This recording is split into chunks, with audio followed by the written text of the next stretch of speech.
Legendary rocker David Lee Roth has announced his retirement from rock and roll.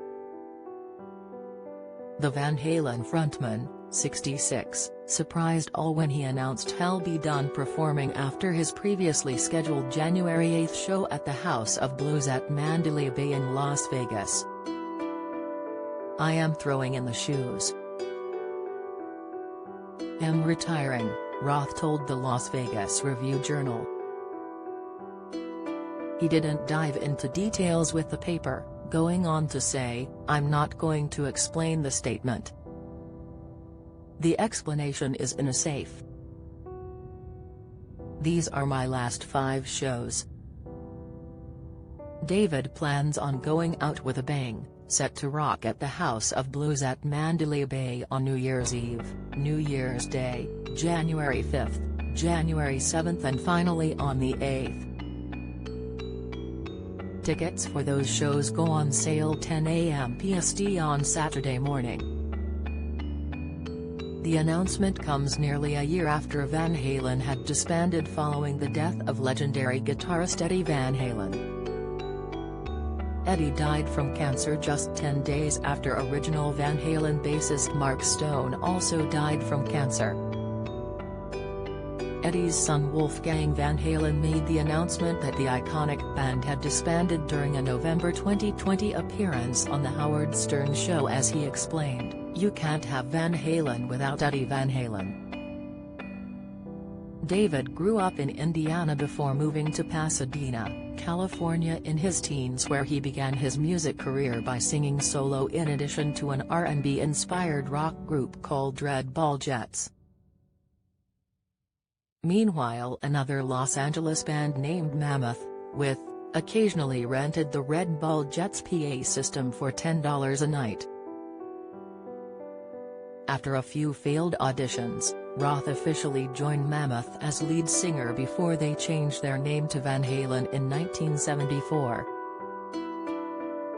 Roth claimed the moniker as his brainchild as he felt like it offered long-term identity, aesthetic, and marketing advantages much like Santana. The band made their name in the Los Angeles area by performing original and cover songs before Kiss frontman Gene Simmons took note and assisted them in producing a 29-track demo tape which created the framework for their first 3 LPs. In early 1977, the band got their big break as Warner Bros. Executive Mo Ostin and producer Ted Templeman signed them to a 2-album contract after seeing them during their 4-month stint at the Starwood. They released their self-titled debut album in 1978 and earned significant national attention and radio airplay with singles including You Really Got Me and Runnin' with the Devil. The album hit number 19 on the Billboard 200 and eventually sold more than 12 million copies by 2014 and has been certified diamond by the RIAA. Van Halen went on to record 4 more platinum albums over the next 5 years in addition to several world tours. Despite all of the success, there was a creative rift between David and Eddie which all came to a head when Roth left the band in August 1985 and brought along several employees who worked for the band. Roth went on to focus entirely on his solo career after releasing EP Crazy from the Heat and accompanying film.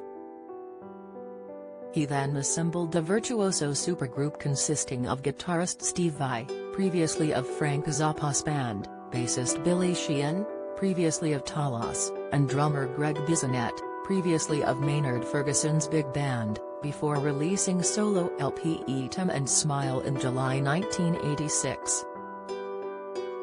The album has plenty of success as it charted No. 4 on the Billboard Top 200 as it sold over 2 million copies in the US alone, and Roth hit the road on an arena tour in support. Roth went on to release 4 more studio albums before reuniting with Van Halen in 1996, where he recorded 2 new songs for Van Halen's Best of, Volume 1 album. However, the reunion was short-lived as Roth and Eddie reportedly threatened each other during an infamous appearance at the MTV Video Music Awards in September 1996. Van Halen ultimately opted to bring in Gary Cherone for the vocalist job. Then over a decade later, Roth returned to Van Halen in January 2007 as they embarked on a 40-date arena and amphitheater tour. The band went on to release their final album together, titled A Different Kind of Truth, on February 7, 2012. They remained an active band until Eddie Van Halen's death in October 2020.